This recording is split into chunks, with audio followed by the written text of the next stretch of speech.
नमस्कार दोस्तों, स्वागत है आपका हिंदी ऑडियो नॉवल स्टोरी में। यहाँ आपको मिलेंगी ऐसी कहानियाँ जो आपको एक नई दुनिया में ले जाएंगी, जहाँ शक्ति है, रहस्य है, बदले की आग है और किस्मत को बदल देने वाला साहस है।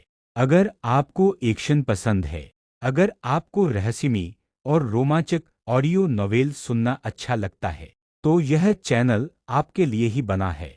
हर कहानी में होगा सस्पेंस, हर अध्याय में होगा नया ट्विस्ट और हर एपिसोड आपको मजबूर करेगा अगला भाग सुनने के लिए। हेडफोन लगाइए, आंखें बंद कीजिए और तैयार हो जाइए एक ऐसी यात्रा के लिए जहां कहानियां सिर्फ सुनाई नहीं जाती, महसूस की जाती हैं। सब्सक्राइब करें और जुड़ जाए हिंदी ऑडियो नॉवल स्टोरी के साथ। नई कहानियां, नया रोमांच हर हफ्ते। चैप्टर 101। जब उसने हॉर्स स्टांस की प्रैक्टिस खत्म की तो आरव को एहसास हुआ कि वह पूरी तरह पसीने से भीग चुका था। हॉर्स स्टांस की साधना बेहद एकरस और उबाऊ थी, लेकिन जैसा कि शीना ने कहा था, अगर कोई लगातार अभ्यास करे तो ये शरीर की सार ऊर्जा और चेतना को स्थिर और सशक्त करने में मदद करता है। प्रैक्टिस खत्म करने के बाद आरव को पूरा शरीर हल्का और ताज़ा महसूस हुआ। उसकी मानसिक स्थिति भी पहले से बेहतर हो गई। जब वह नहाकर बाहर निकला तभी डोरबेल बज उठी। आरव जानता था कौन आया है। कपड़े बदले बिना, सिर्फ कमर पर तौलिया लपेटे हुए, वह दरवाजे तक गया और खोल दिया। आरव, तुम इस हालत में क्यों हो? बाहर जिया मल्होत्रा खड़ी थी। जैसे ही उसने आरव को सिर्फ तौलिया में देखा और उसका ऊपरी शरीर पूरी तरह खुला था, उसका चेहरा तुरंत लाल हो गया। आज जिया बहुत सादगी और गरिमा से तैयार हुई थी। उसने अपना सामान्य प्रोफेशनल सूट नहीं पहना था। उसकी जगह उसने सफ़ेद रंग की ड्रेस पहनी थी, जिस पर बैंगनी ऑर्किड के डिज़ाइन बने थे। उसके लंबे बाल हल्के से बंधे हुए थे। प्यार की चमक से उसका चेहरा और भी निखर गया था। वह बेहद आकर्षक और शालीन लग रही थी। आरव हल्का मुस्कुराया, कुछ नहीं बोला, सीधे उसका हाथ पकड़कर उसे अंदर खींच लिया। इन दिनों आरव का ज़्यादातर ध्यान ट्रेनिंग पर था। दिन में जिया भी काफ़ी व्यस्त रहती थी, इसलिए लंच के समय थोड़ी शरारत के अलावा आरव ने उसे छुआ तक नहीं था। लेकिन आज आरव का मूड अच्छा था। जिया को इस रूप में देखकर उसके मन में इच्छा जाग उठी। अगले दिन आरव कार चलाते हुए हल्का मुस्कुरा रहा था। कल कार कंपनी से फ़ोन आया था कि उसकी नई कार आ चुकी है। आज सुबह जिया उसे लेने आई थी ताकि साथ चलकर कार ले आएं। हालांकि पहले उसे बिस्तर तक खींच लिया गया था। करीब 10 मिनट बाद ऑडी कार शोरूम के बाहर पार्किंग में जाकर रुकी। जिया का शरीर थोड़ा कमज़ोर महसूस कर रहा था। गाड़ी से उतरते समय उसने मजबूती से आरव का हाथ पकड़ लिया। पिछली बार जिसने उन्हें रिसीव किया था, वही सल्स गर्ल पहले से दरवाजे पर इंतज़ार कर रही थी। दूर से ही उसने जिया की ऑडी पहचान ली थी। जैसे ही वे शोरूम में दाखिल हुए, वह 2 कप गुनगुनी चाय लेकर तैयार खड़ी थी। मिस्टर आरव, आपकी कार आ गई है। वो रही, देख लीजिए, आपको पसंद आएगी। उसने सामने खड़ी ऑडी A8L की ओर इशारा किया। उस कार के आसपास कई सेल्स गर्ल्स खड़ी थीं। लगभग 30 लाख रुपए की इस लग्जरी कार को देखकर उनकी आंखों में ईर्ष्या साफ झलक रही थी। हालांकि पिछली कार से कीमत में करीब 15 लाख रुपए का अंतर था, लेकिन बाहर से देखने पर ज़्यादा फर्क नज़र नहीं आता था। जो लोग ध्यान से न देखें, उन्हें ये साधारण ऑडी ही लगे। थोड़ी जानकारी रखने वाले लोग इसे लगभग 9 लाख की सामान्य A8L समझ सकते थे। बहुत कम लोग पहचान पाते कि यह वास्तव में लगभग 30 लाख रुपए की विशेष लग्जरी वर्जन थी, और इसमें भारी रोड टैक्स शामिल भी नहीं था। देखने की ज़रूरत नहीं है, मैं पहले भुगतान कर देता हूँ, फिर कागज़ी कार्रवाई करवा दीजिए। मैं आज ही लेकर जाऊँगा। आरव ने कार देखी भी नहीं। शीना पहले ही उसे इस कार की हर तकनीकी जानकारी दे चुकी थी। उसे बस बैठकर चलाना था। इस कार की फिनिशिंग में कोई कमी नहीं थी। जी सर, आइए। आमतौर पर 4S शोरूम ही रजिस्ट्रेशन करवाता था, लेकिन ऐसी लग्जरी कार खरीदने वाले लोग अक्सर अपने संपर्कों से विशेष नंबर प्लेट लेते थे। इसलिए सेल्स गर्ल ने ज़्यादा कुछ नहीं कहा। प्रक्रिया पूरी होने के बाद आरव ने बाकी रकम चुका दी। जिया की ऑडी की चाबी सेल्स गर्ल को देकर कहा, इसे इंपीरियल क्लब भिजवा देना। फिर वह और जिया नई कार में निकल गए। जिया आगे की सीट पर बैठकर नए इंटीरियर को गौर से देख रही थी। बाहर से कार शांत और साधारण लगती थी, लेकिन अंदर का इंटीरियर बेहद शानदार था, किसी भी हाई एंड लग्जरी कार से कम नहीं। आरव, क्या मैं तुम्हारे लिए कोई अच्छा नंबर प्लेट लगवाऊं? जिया ने धीरे से पूछा। ज़रूरत नहीं, मीरा कपूर ने कहा है। वो मेरे लिए एक खास नंबर प्लेट दिलवाएंगी। दोपहर में कार उन्हें दे दूंगा, आरव ने जवाब दिया। जब मीरा को पता चला कि आरव ने A8L खरीदी है, तो उसने धन्यवाद के रूप में उसे एक विशेष नंबर प्लेट देने का प्रस्ताव रखा। आरव ने मना नहीं किया, उसे यकीन था कि वह सामान्य शुभ अंक वाली प्लेट नहीं होगी, वो तो पैसे देकर भी मिल जाती है। जिया ने कुछ नहीं कहा, आराम से सीट पीछे कर मसाज फंक्शन चालू कर दिया। उसे आनंद लेते देख आरव के मन में सुबह का दृश्य फिर ताज़ा हो गया। एक क्षण के लिए उसके मन में फिर वही इच्छा जागी, अगर जिया की तबीयत कमज़ोर न होती तो शायद वह वापस अपार्टमेंट मोड़ देता। तस्क तस्क दोपहर में आरव क्लब पहुंचा, सीधे कार की चाबी मीरा कपूर को देकर कहा, मेरे लिए नंबर प्लेट का इंतज़ाम कर दीजिए। फिर वह 5वीं मंजिल से नीचे कसिनो की ओर लौटा, लेकिन इस बार कोई उसका इंतज़ार कर रहा था। वह था रोहित मल्होत्रा। पिछली बार जब वह आरव से दवा का नुस्खा लेकर गया था, उसके बाद वह कभी नहीं आया। इस बार अगर आरव की नज़र तेज़ न होती तो शायद वह पहचान भी नहीं पाता, क्योंकि रोहित पहले से काफ़ी पतला हो चुका था। अब वह मोटा आदमी नहीं दिखता था। भाई आरव, आपका वो नुस्खा कमाल का है, देखिए असर, रोहित ने उत्साह से कहा। वह जानबूझकर घूमकर अपना बदला हुआ शरीर दिखाने लगा। मेरे गुरु का नुस्खा है, काम तो करेगा ही, आरव ने शांत स्वर में कहा। लेकिन मन ही मन वह रोहित के आने का असली कारण सोच रहा था। उसके स्वभाव के अनुसार अगर नुस्खा सच में काम करता है तो वह उसे छिपाकर दवा बनाकर बेचता। इसमें कितना बड़ा मुनाफा है, यह कोई भी समझ सकता है। फिर वह आज यहाँ क्यों आया? भाई आरव, आपके गुरु अभी जीवित हैं? रोहित ने सीधा प्रश्न किया। आरव समझ गया वह क्या सोच रहा है। कुछ पल सोचकर बोला, कुछ साल पहले उनका देहांत हो गया। क्यों पूछ रहे हो? रोहित की आंखें चमक उठीं। तो फिर वो नुस्खा मुझे बेच दीजिए, मैं आपको अच्छा पैसा दूंगा, आपके साथ बुरा नहीं करूंगा। आरव ने उसे ध्यान से देखा। क्या इसमें अभी भी कुछ ईमान बाकी है? गुरु अब नहीं है, लेकिन ऊपर वाला देख रहा है। मैं ये नुस्खा नहीं बेच सकता। ये दरअसल रोहित की नीयत की परीक्षा थी। अगर उसमें सच में ईमान होता तो आरव सहयोग करने से नहीं हिचकता। शायद मुनाफा थोड़ा कम होता, लेकिन एक अच्छा मित्र मिल जाता। लेकिन अगर उसकी नीयत गलत हुई तो आरव भी नरमी नहीं दिखाता। उंगली से दाहिनी ओर इशारा फॉलो करें और मेरे channel Hindi audio novel story पर सुनते रहें।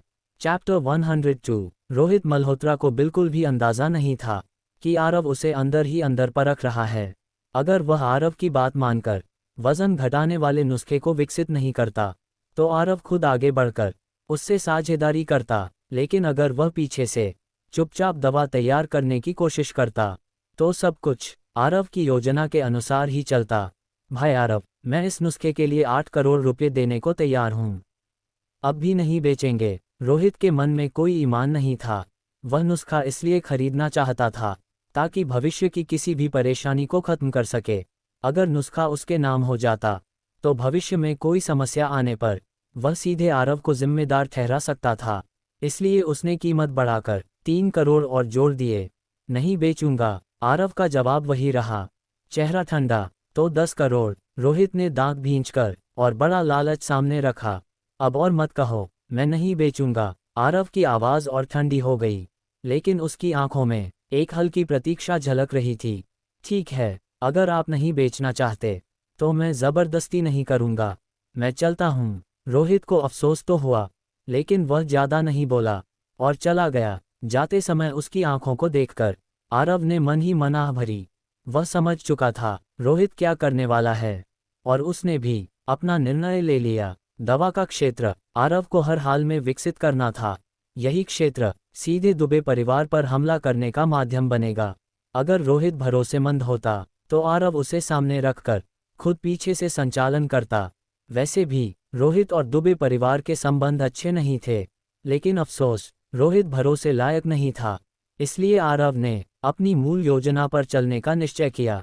उसे जल्दी नहीं थी। रोहित की प्रगति के अनुसार 1 या 2 महीने में वह दवा तैयार कर लेगा और तभी आरव की असली योजना शुरू होगी। अगली शाम मीरा कपूर ने आरव के लिए नंबर प्लेट का इंतजाम कर दिया। जो नंबर मिला उसे देखकर आरव सचमुच चौंक गया। नंबर था साउथ के 53,555। ये साधारण नंबर नहीं था।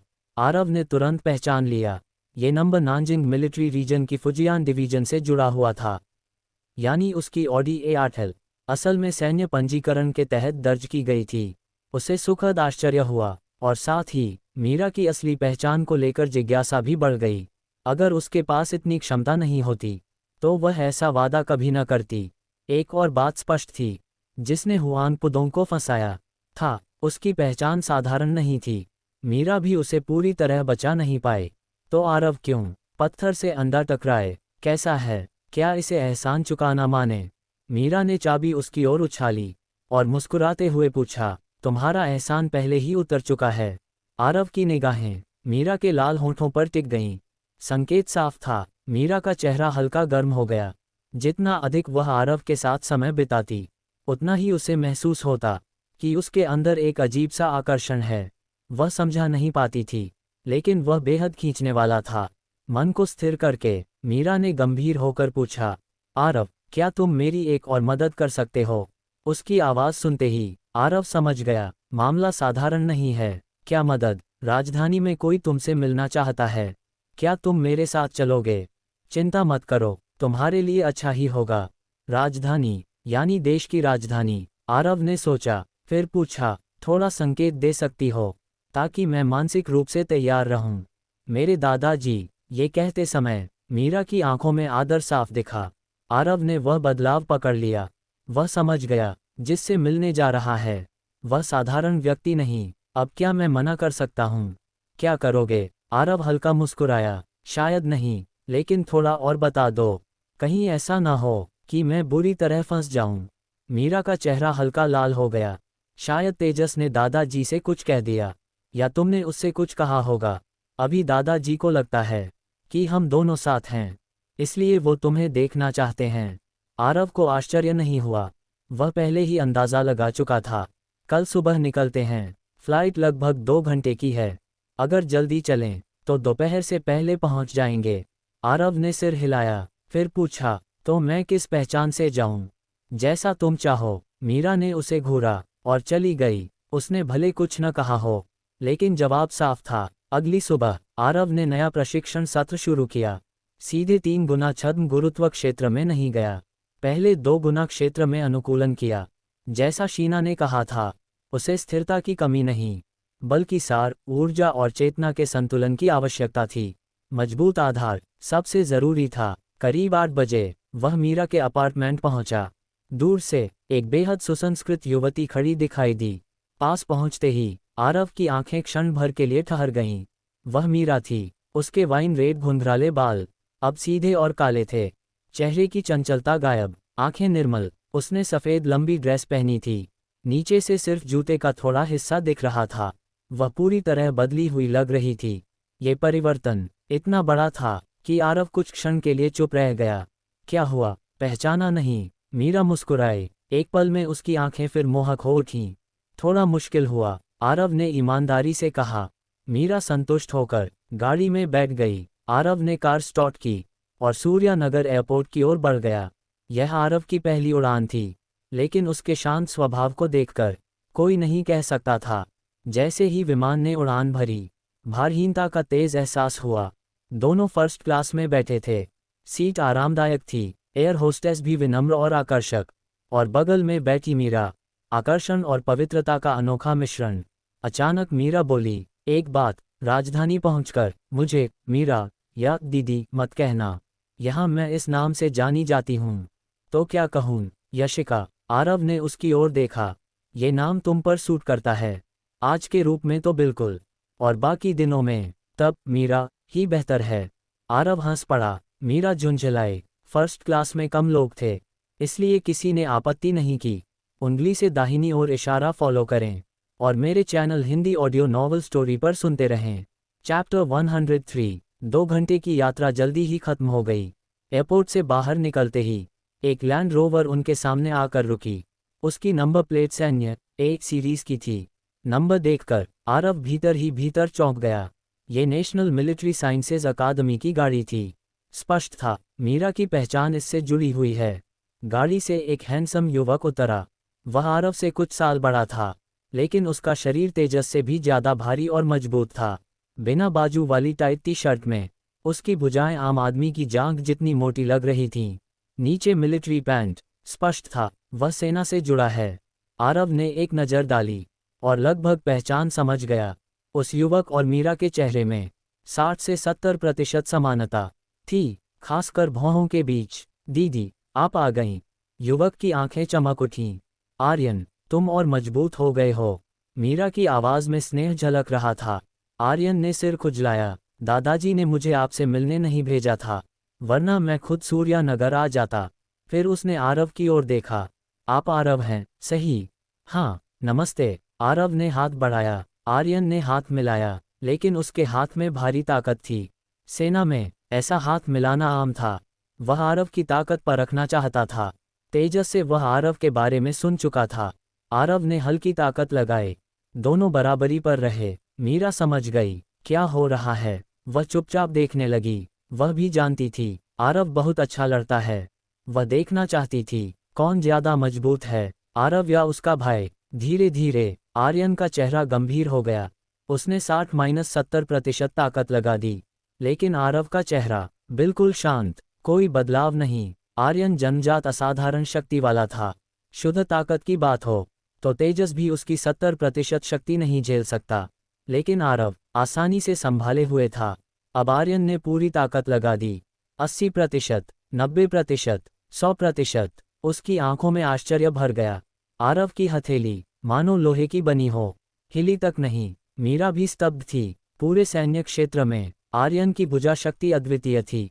बहुत कम लोग उसकी 80% ताकत सह पाते थे, लेकिन यहाँ वह कमजोर पड़ रहा था।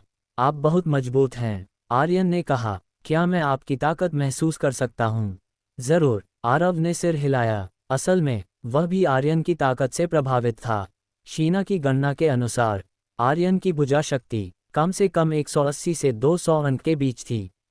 अगर हाल के दिनों में आरव की शक्ति में भारी वृद्धि न हुई होती, तो पहले की स्थिति में वह निश्चित रूप से हार जाता। अब आरव ने हल्का दबाव बढ़ाया। आर्यन को लगा मानो लोहे का क्लैंप कस गया हो।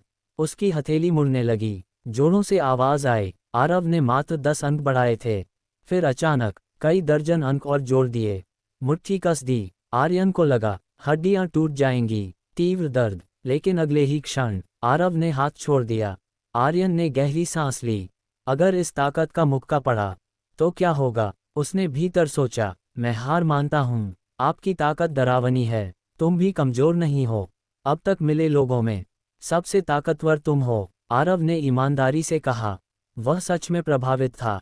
अगर शीना न होती तो वह एक ही वार में हार जाता। अब काफी है, यहाँ खड़े क्या हो? मीरा ने बीच में टोका। तीनों गाड़ी में बैठे, लेकिन मीरा का मन अभी भी विचलित था। आरव का शरीर आर्यन से काफी छोटा था, फिर भी उसमें इतनी भयावह शक्ति कैसे छिपी है? वह उसे अजीब नजरों से देखने लगी। आरव थोड़ा असहज हुआ। गाड़ी राजधानी एयरपोर्ट से निकलकर शहर की ओर नहीं गई, राष्ट्रीय राजमार्ग से पश्चिमी उपनगरों की ओर मुड़ गई। करीब 11 बजे वह फ्रेग्रेंस हिल के पास एक विला क्षेत्र में दाखिल हुई। यहाँ के विला क्लासिकल और शाही शैली में बने थे। कुछ तो पुराने हवेलीनुमा आंगन जैसे थे। शांत गरिमा का एहसास। चारों ओर सशस्त्र गार्ड। स्पष्ट था, यहाँ रहने वाले लोग अत्यंत महत्वपूर्ण हैं। विला नंबर 3 के सामने गाड़ी रुकी। आ गए, ये हमारा घर है। आर्यन आगे चला, मीरा और आरव पीछे। आरव, तुम घबराए तो नहीं? मीरा ने धीरे से पूछा। 4 साल बाद वह पहली बार घर लौटी थी। उसकी हथेलियां पसीज रही थीं। आरव ने सिर हिलाया। बाहर से शांत, लेकिन अंदर हल्का तनाव था। स्पष्ट था, यह कोई साधारण परिवार नहीं। दीवार के भीतर प्रवेश करते ही आरव ने सीढ़ियों पर खड़े एक मध्यवयस्क व्यक्ति को देखा। चौकोर चेहरा, तेज निगाहें, अद्भुत गरिमा, सेना की वर्दी पहने हुए। आरव की नज़र उनके कंधे पर टिक गई। 2 सुनहरे सितारे। Lieutenant general. शीना ने पहले ही समझाया था इन सितारों का अर्थ, लेकिन इतना युवा और लेफ्टिनेंट जनरल, और सबसे महत्वपूर्ण, यह शायद मीरा के पिता हैं। पिताजी। मीरा की आवाज़ कांपी। हम आ गई तुम। चेहरा शांत, लेकिन आंखों में भावनाएं। ये थे मीरा के पिता यशचेंगतु। अब उनकी दृष्टि आरव पर पड़ी। उंगली से दाहिनी ओर इशारा फॉलो करें और मेरे channel Hindi audio novel story पर सुनते रहें। चैप्टर 104। यशचेंगतु की नज़रें बेहद तेज थीं। आरव को ऐसा लगा मानो दो धारदार तलवारें उसकी आत्मा को भेद रही हों। लेकिन उस पैनी दृष्टि के नीचे भी आरव हल्का मुस्कुराया, क्योंकि उसने उस नज़र में एक हल्की कृतज्ञता महसूस की, जैसे आर्यन के भीतर थी। वैसी ही ये बात आरव को थोड़ा जिज्ञासु बना गई। फिर भी उसके चेहरे पर वही शांत मुस्कान बनी रही। यशचेंगतु की आंखों में प्रशंसा की झलक उभरी। उनकी दृष्टि के सामने स्थिर रह पाना आसान नहीं था, और आरव की उम्र में तो लगभग असंभव। पिताजी, ये आरव हैं। मीरा ने धीरे से परिचय कराया। हालांकि वह जानती थी कि बिना बताए भी पिता सब जानते हैं। नमस्ते अंकल, आरव ने विनम्रता से कहा। उसे साफ पता था इस समय उसकी पहचान मीरा के प्रेमी के रूप में देखी जा रही है। यशचेंगतु ने हल्का उत्तर दिया। अंदर आओ। वह मुने और अंदर चले गए। उनके दर्जे का व्यक्ति किसी युवक का स्वागत करने बाहर नहीं आता। वह अपनी बेटी के लिए आए थे, जो 4 साल बाद घर लौटी थी। आरव ये बात समझता था उसकी क्या हैसियत थी, लेकिन उसने मीरा की ओर देखा। अब समझ आया क्यों उसे इतना आत्मविश्वास था। इतनी आसानी से सैन्य नंबर प्लेट दिलवा दी। इस परिवार की पृष्ठभूमि के सामने ये सब सहज था। और अगर दादाजी की स्थिति और ऊंची हुई, तो जब तक वह कोई गंभीर अपराध न करे, उसे कोई छू भी नहीं सकता। इसी वजह से आरव उस व्यक्ति के बारे में और जिज्ञासु हुआ, जिसने हुआन पुदोंग को फंसाया था। ऐसी पृष्ठभूमि के बावजूद मीरा उसे बचा न सकी। दूसरी पार्टी कितनी शक्तिशाली होगी, लेकिन ये सोच फिलहाल उसके स्तर से बाहर थी। उसने ध्यान हटाया और विला के अंदर देखा। अंदर का सज्जा पूरी तरह पारंपरिक थी। लाल चंदन की लकड़ी प्रमुख थी, गरिमा और भव्यता का मिश्रण। तभी रसोई से एक मध्यम आयु की महिला बाहर आई। चेहरा मीरा से मिलता जुलता। मीरा को देखते ही उनकी आंखों से आंसू बह निकले। माँ! मीरा दौड़कर उनसे लिपट गई। आरव, मेरे साथ आओ। यशचेंगतु ने 3 सेकंड तक माँ बेटी को देखा, फिर आरव को ऊपर ले गए। दूसरी मंजिल पर एक स्टडी रूम के बाहर रुककर बोले, अंदर जाओ, शाओ याओ के दादा तुमसे मिलना चाहते हैं। फिर हल्के से उसके कंधे पर हाथ रखा। अच्छा प्रदर्शन करना, और नीचे चले गए। आरव थोड़ी देर उन्हें देखता रहा। इन शब्दों का अर्थ स्पष्ट था। यशचेंगतु उनके संबंध के विरोध में नहीं हैं, लेकिन दादाजी की परीक्षा कठिन होगी। आरव मन ही मन हंसा। जब तक बात उसके रहस्य या पृष्ठभूमि की नहीं, उसे किसी भी परीक्षा से डर नहीं। उसने दरवाजे पर 3 बार हल्की दस्तक दी। ये सबसे शिष्ट तरीका था। अंदर आओ। अंदर से वृद्ध लेकिन स्थिर आवाज आई। आरव ने दरवाजा खोला। कमरा लगभग 40 वर्ग मीटर का था।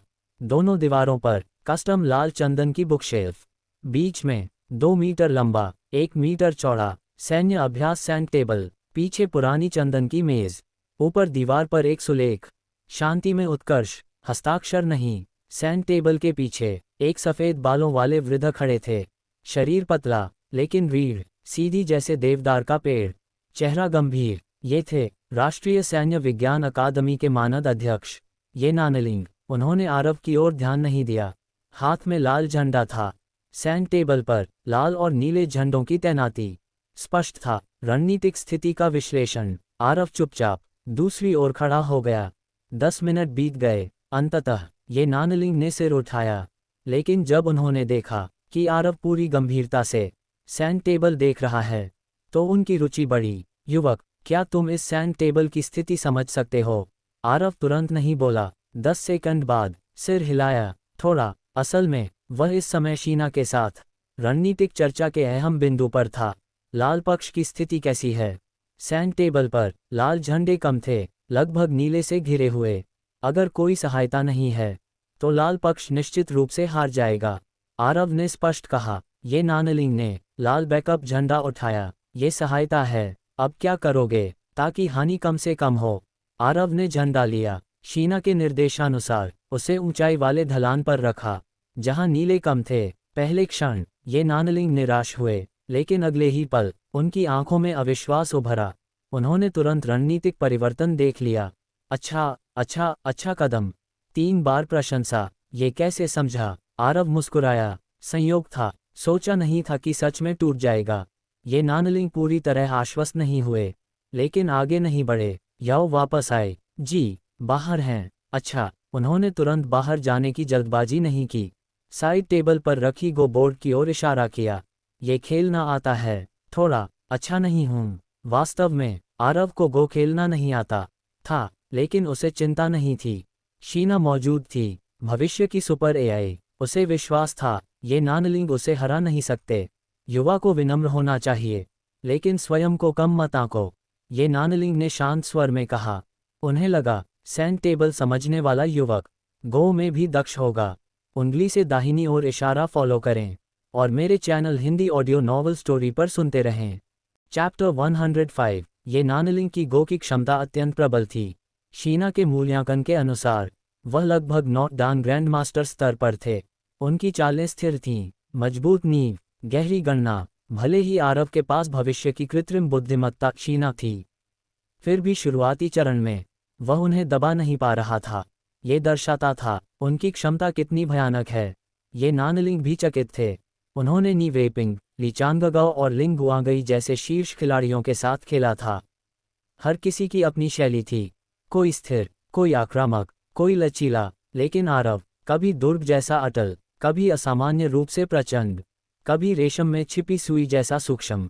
वह उसकी शैली पहचान नहीं पा रहे थे, और सबसे आश्चर्यजनक बात, पूरे खेल में आरव के चेहरे पर हल्की मुस्कान बनी रही। मध्य खेल तक पहुंचते पहुंचते ये नानलिंग को लगा वह टिक नहीं पा रहे। उन्हें ऐसा महसूस हुआ मानो वह एक व्यक्ति से नहीं, कई ग्रैंडमास्टर्स से एक साथ खेल रहे हों। विभिन्न शैलियों का संयोजन उन्हें अनुकूलन का अवसर ही नहीं दे रहा था। लेकिन जो ये नानलिंग नहीं जानते थे, आरव ने अपना शरीर पूरी तरह शीना को नियंत्रण में दे दिया था। वह स्वयं शीना से गो की मूल बातें सीख रहा था। शीना अनगिनत शैलियों को एक में समाहित कर सकती थी। यदि आरव ने पहले से निर्देश न दिया होता कि खेल ड्रॉ पर समाप्त करना है, तो शीना मध्य खेल में ही निर्णायक जीत ले लेती। जितना खेल आगे बढ़ा, ये नानलिंग उतने अधिक चकित हुए। शीना ने उन्हें समाप्त नहीं किया, लेकिन हर ओर से दबाव, कहीं प्रचंड आक्रमण, कहीं सूक्ष्म जाल। ये नानलिंग की स्थिति रो भी नहीं सकते जैसी हो गई। वह आरव को मानो किसी दैत्य की तरह देखने लगे।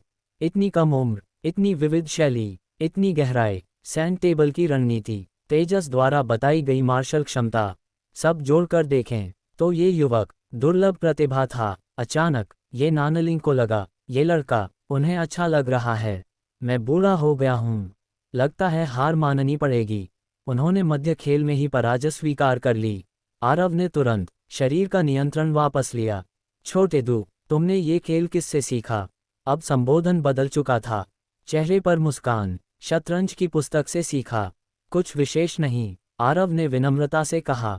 स्वर अध्ययन। ये नानलिंग को विश्वास करना कठिन लगा। यदि यह सत्य है तो प्रतिभा असाधारण है। अच्छा है, भविष्य में समय मिले तो कुछ और खेलेंगे, लेकिन इस बूढ़े को थोड़ा जीतने भी देना। उन्होंने हल्के मजाक में कहा। वह ऐसे ही थे, कठोर स्वभाव, लेकिन जिसे पसंद कर लें उसके प्रति अत्यंत सौम्य। जरूर दादाजी, आरव ने भी संबोधन बदल दिया। चलो पहले भोजन करें, दोपहर में फिर खेलेंगे। ये नानलिंग प्रसन्न थे। नीचे भोजन की मेज सजी हुई थी। मीरा की माँ झोंक शुए हुआ स्वयं खाना बनाती थीं। व्यंजन इतने उत्कृष्ट थे कि किसी शेफ से कम नहीं। ये नानलिंग को मुस्कुराते देख यश चेंगतू को भ्रम हुआ, मानो आंखें धोखा दे रही हों। वर्षों बाद उन्होंने पिता को यूं हंसते देखा। पति पत्नी ने एक दूसरे की ओर देखा, उनकी आंखों में एक ही संकेत, आशा है। मीरा दादा के सामने स्वाभाविक रूप से संयमित हो गई। दादाजी, याओ इधर आओ। स्वर में कठोरता कम थी, स्नेह स्पष्ट। आरव ने महसूस किया, ये नानलिंग वास्तव में मीरा को बहुत चाहते हैं, लेकिन 4 वर्षों का अलगाव क्यों, वह नहीं समझ पाया। अच्छा हुआ लौट आए, दादा कभी कभी जिद्दी हो जाता है, मन में मत रखना। ये सुनते ही मीरा की आंखों से आंसू फिर बह निकले। मैंने कभी आपको दोष नहीं दिया। आर्यन स्तब्ध था, उसने कभी दादा को किसी से क्षमा मांगते नहीं देखा। यश चेंगतू ने मुस्कुराते हुए आरव को देखा। उन्हें लगा, ये परिवर्तन कहीं न कहीं इस युवक से जुड़ा है। अब रोना बंद करो, इतनी बड़ी हो गई हो, छोटे दो हंसेंगे, वह हिम्मत करे तो। मीरा ने आरव को घूरा। सब हंस पड़े। भोजन आरंभ हुआ। आरव को ये नानलिंग के दाहिने बैठाया गया। ये स्पष्ट संकेत था। झोंक शुए हुआ उसे बार बार भोजन परोस रही थीं। सामान्य माँ की तरह नहीं, मानो भविष्य के दामाद को देख रही हों। मीरा थोड़ी ईर्ष्यालु हुई। ये नानलिंग बातचीत करने लगे। सामान्य विषयों से शुरुआत, फिर कठिन, फिर सेना और प्रौद्योगिकी। आरव सहजता से उत्तर देता रहा। शीना भीतर से सभी प्रश्नों का समाधान दे रही थी। यदि वह चाहता तो प्रश्नों को और कठिन बना सकता था। ये नानलिंग और प्रभावित हुए। तभी, छोटे हु, क्या कर रहे हो? उनकी आवाज़ कठोर हुई। आर्यन फूलगोभी उठाने की कोशिश कर रहा था। कई बार फिसली। दादाजी, जानबूझकर नहीं। उसने हथेली खोली। हथेली लाल और सूजी हुई थी। वही हाथ जिसे आरव ने दबाया था। उंगली से दाहिनी ओर इशारा फॉलो करें और मेरे channel Hindi audio novel story पर सुनते रहें। चैप्टर 106। क्या हुआ? फिर से किसी से लड़ाई की? ये नानलिंग का चेहरा तुरंत सख्त हो गया। खाना खत्म करके कमरे में जाओ। चूशी बियाओ 100 बार लिख कर लाना। कल मुझे दिखाना। आर्यन का चेहरा पीला पड़ गया। उसे 100 बार नकल करना सबसे अधिक डरावना लगता था। दादाजी, मैंने किसी से लड़ाई नहीं की। ये आरव से हाथ मिलाने की वजह से हुआ है। क्या? ये नानलिंग और यशचेंगतु दोनों चौंक गए। उन्होंने एक दूसरे की ओर देखा। आर्यन की भुजा शक्ति राजधानी और सैन्य क्षेत्रों में प्रसिद्ध थी। कोई उसे मात नहीं दे सकता था। और अब वह इतनी बुरी तरह हार गया। मैंने ही कहा था कि पूरी ताकत लगाएं। मैं देखना चाहता था वो कितने मजबूत हैं, लेकिन फिर भी पूरी तरह परख नहीं पाया। ये सुनकर दोनों वरिष्ठ मौन हो गए। ये नानलिंग ने आरव को ऐसे देखा मानो कोई दुर्लभ जीव देख रहे हों। विद्वान भी, योद्धा भी, स्वभाव भी, आचरण भी। युवा पीढ़ी में ऐसे लोग गिने चुने होते हैं। मैंने थोड़ा ज्यादा दबा दिया था, आरव ने हल्की मुस्कान के साथ कहा। मीरा ने उसे एक मोहक नज़र से देखा। उसका मन इस समय अत्यंत प्रसन्न था। माँ की स्वीकृति, दादा की प्रशंसा, पिता की मौन सहमति। आरव ने परीक्षा पार कर ली थी, लेकिन भीतर कहीं उसे अजीब सा लगा। वह और आरव वास्तव में रिश्ते में नहीं थे। अगर सच्चाई सामने आई तो? उसने चुपचाप आरव को देखा। कोई नहीं जानता वह क्या सोच रही थी। भोजन सुखद वातावरण में समाप्त हुआ। आर्यन राहत में था। उसे चूशी ब्याओ नहीं लिखना पड़ा। मीरा 4 साल बाद लौटी थी, इसलिए उसने एक रात और रुकने का निर्णय लिया। दोपहर में झोंक शुए हुआ उसे कमरे में ले गईं। माँ बेटी की लंबी बातचीत। ये नानलिंग को दोपहर में विश्राम की आदत थी। भोजन के बाद आर्यन आरव को लेकर बाहर निकला। इस बार वह हमर चला रहा था। नंबर प्लेट जिंग V01, ठीक वैसी ही जैसी तेजस की गाड़ी पर थी। स्पष्ट था दोनों एक ही इकाई से जुड़े हैं। कहाँ जा रहे हैं? आरव ने पूछा। गारिसन क्षेत्र। भाई तेजस बहुत उत्साहित थे। 10 से अधिक बार फोन कर चुके हैं। फिर से लड़ाई करवानी है क्या? पता नहीं, वहां चलकर देखेंगे। गाड़ी सशस्त्र सुरक्षा वाले परिसर में दाखिल हुई। आर्यन ने परिचय कराया। ये गारिसन सैन्य क्षेत्र है। कुछ मोड़ों के बाद वे एक 6 मंजिला विशाल इमारत के सामने रुके। ऊपर बड़े अक्षरों में लिखा था गार्ड। दरवाजे पर तेजस खड़े थे। आरव को देखते ही वह आगे आए। आरव, सोचा नहीं था इतनी जल्दी राजधानी आओगे। स्वागत है। धन्यवाद, तेजस ने पास खड़े युवाओं से कहा। ये वही आरव हैं, शरीर से दुबले लगते हैं, लेकिन तुम सब मिलकर भी इनके सामने टिक नहीं पाओगे। सभी युवाओं ने आदर से कहा। आरव समझ नहीं पाया तेजस का उद्देश्य क्या है। अंदर ले जाया गया। ये वास्तविक गारिसन भवन नहीं, बल्कि प्रशिक्षण केंद्र था। 3री मंजिल पर लगभग 600 वर्ग मीटर का विशाल फाइटिंग एरिया। करीब 100 विशेष बल सैनिक स्पैरिंग और अभ्यास में लगे थे। गर्जना की आवाजें, मजबूत प्रहार, पूरा वातावरण जोश से भरा। कैसा लगा? तेजस ने पूछा। बहुत अच्छा, आरव ने गंभीरता से कहा। ऐसी कठोर ट्रेनिंग के बिना यह आभा संभव नहीं। आरव, तेजस की आंखों में अपेक्षा थी। क्या तुम इन्हें कुछ प्रशिक्षण पद्धतियां सिखा सकते हो या मार्गदर्शन दे सकते हो? ये सुनकर आरव चुप हो गया। उसे लाभ हानि पर विचार करना था। वह बॉडी टेम्परिंग तकनीक या छद्म गुरुत्व क्षेत्र नहीं सिखाएगा, लेकिन भविष्य की कुछ उन्नत प्रशिक्षण विधियां वह दे सकता है। अंततः ठीक है, लेकिन पहले कह देता हूँ, अगर ठीक न सिखा पाया तो दोष मत देना। तेजस हंस पड़े। यह इनकी किस्मत होगी। आर्यन और बाकी युवक उत्साहित थे। आरव के मन में एक और विचार था। करीब 1 सप्ताह बाद सिया राजधानी आएगी। वीणा आत्मा प्रतियोगिता का फाइनल। उसे कम से कम 1 महीना रुकना होगा। न वह न जिया इतना समय साथ रह पाएंगे। और सिया की सरल प्रकृति को देखते हुए आरव चिंतित था। अगर आज वह तेजस की मदद करता है तो भविष्य में सिया की सुरक्षा हेतु विशेष बल भेजना कठिन नहीं होगा। यह एक छिपा हुआ निवेश था। तेजस ने सीटी बजाई। पूरा हॉल एक साथ शांत हो गया। सभी की नज़र दरवाजे की ओर उठी। उंगली से दाहिनी ओर इशारा फॉलो करें और मेरे channel Hindi audio novel story पर सुनते रहें। चैप्टर 107। तेजस यहाँ निस्संदेह नेता थे। एक सीटी और हल्की ताली के साथ ही फाइटिंग एरिया में प्रशिक्षण कर रहे सभी विशेष बल जवान तुरंत रुक गए। कुछ ही सेकंड में 3 सटीक पंक्तियों में खड़े हो गए। यहाँ तक कि तेजस के पीछे खड़े युवक और आर्यन भी तेज कदमों से आगे बढ़कर दस्ते में शामिल हो गए। इस तेज और अनुशासित दृश्य को देखकर आरव के मन में तेजस के लिए और सम्मान उत्पन्न हुआ। सुनो सब लोग, तेजस की आवाज़ सख्त हो गई। ये वही आरव है जिनके बारे में मैंने बताया था। आज ये तुम्हें कुछ प्रशिक्षण विधियां और लड़ाई की तकनीक सिखाएंगे। एक क्षण रुककर उन्होंने पूछा, तैयार हो? तैयार हैं, कृपया मार्गदर्शन दें। 200 से अधिक जवानों की संयुक्त आवाज़ मानो विस्फोट की तरह गूंज उठी। कुछ के चेहरे पर संदेह था। तभी आर्यन की भारी आवाज़ आई, भुजा शक्ति में मैं हार चुका हूँ। उसने सूजी हुई हथेली दिखाई।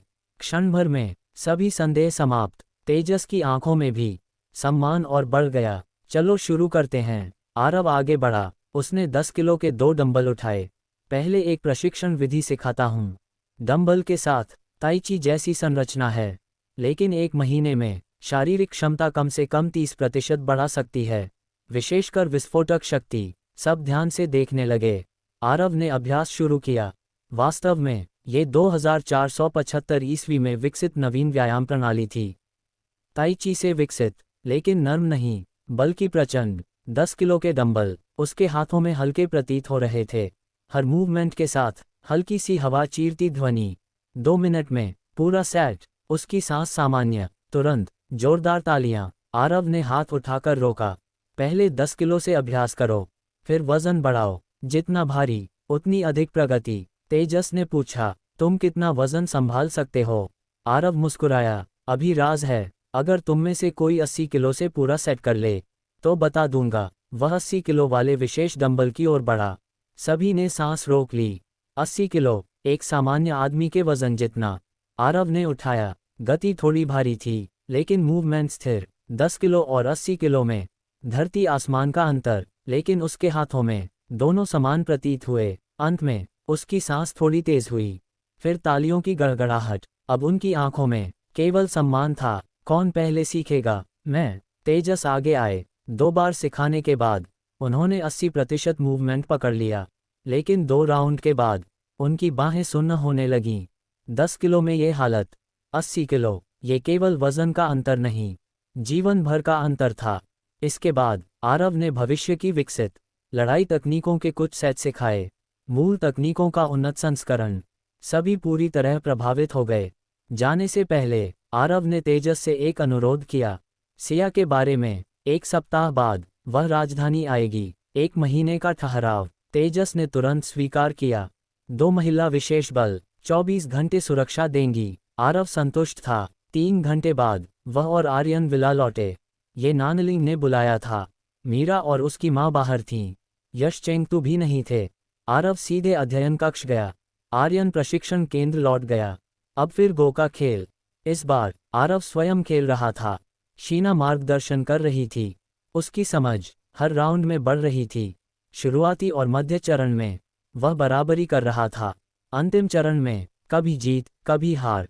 ये नानलिंग थक गए, लेकिन प्रसन्न थे। आरव की शैली लगातार बदल रही थी, कभी कल्पनाशील, कभी अप्रत्याशित। एक हार। वृद्ध को संदेह हुआ, क्या ये जानबूझकर थी? लेकिन उन्होंने कुछ नहीं कहा। उनके गंभीर चेहरे पर लगातार मुस्कान बनी रही। उंगली से दाहिनी ओर इशारा फॉलो करें और मेरे channel Hindi audio novel story पर सुनते रहें। चैप्टर 108। जब आरव और ये नानलिंग अध्ययन कक्ष से बाहर निकले तो शाम के 5 बज चुके थे। झोंक शुए हुआ और मीरा बाहर से लौट चुकी थीं। माँ बेटी मिलकर रात के खाने की तैयारी कर रही थीं। मीरा का खाना भी बहुत अच्छा था।